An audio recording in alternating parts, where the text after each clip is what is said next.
Hello and welcome to Buddhistdoor Global's weekly news review. I'm Justin Whitaker, Senior Correspondent for Buddhistdoor Global, speaking to you from our offices in Hong Kong. In this week's news, inspired by the Dalai Lama, billionaire T. Denny Stanford has pledged $100 million for research on compassion and empathy.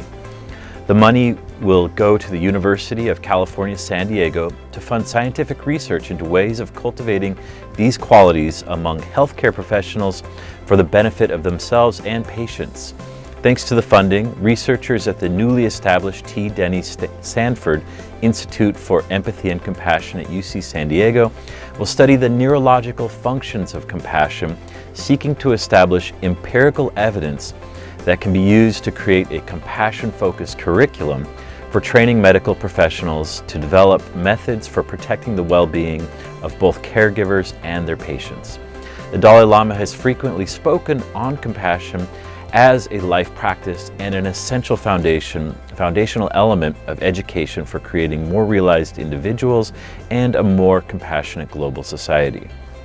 The U.S. Library of Congress has offered a glimpse into early Buddhist texts from Gandhara.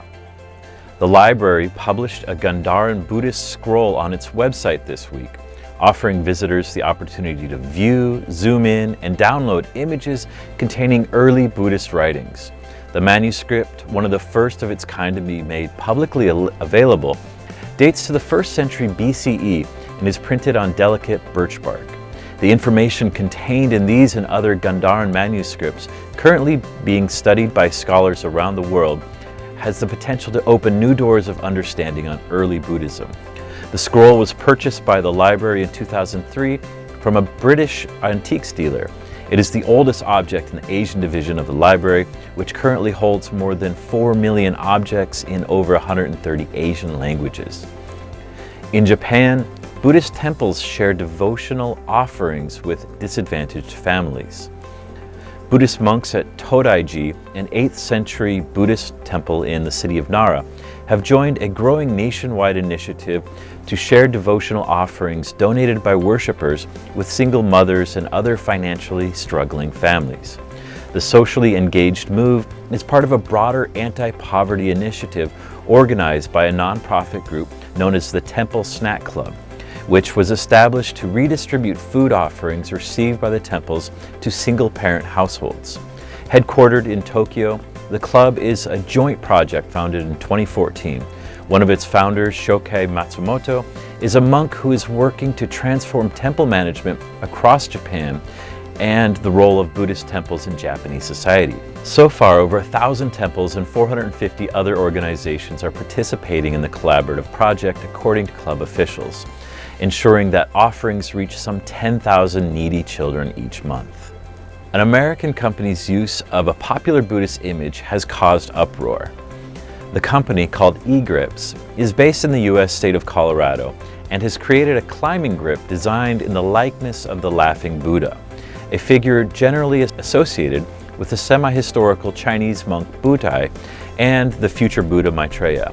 As a climbing grip, it was designed to be fitted on a climbing wall where climbers would grip it with their hands and step on it with their feet as they ascend the wall. After widespread negative feedback, the company has removed the grip from sale.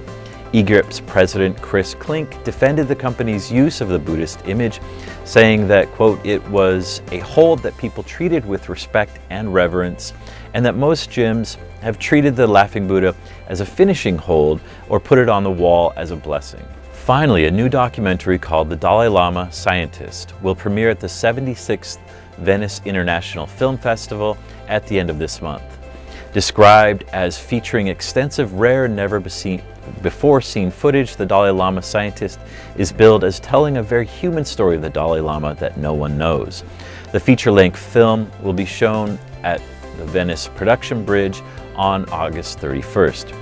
In the documentary, His Holiness the Dalai Lama tells his own story in his own words of his lifelong journey from the world of Buddhism into the world of modern science, and how this world has changed as a result.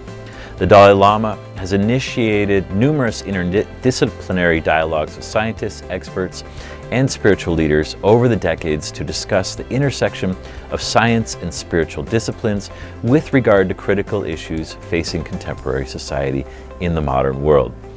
That is all for this week's Buddhistdoor Global News Review. Be sure to check our website, www.buddhistdoor.net, for these stories along with features and special coverage from around the world.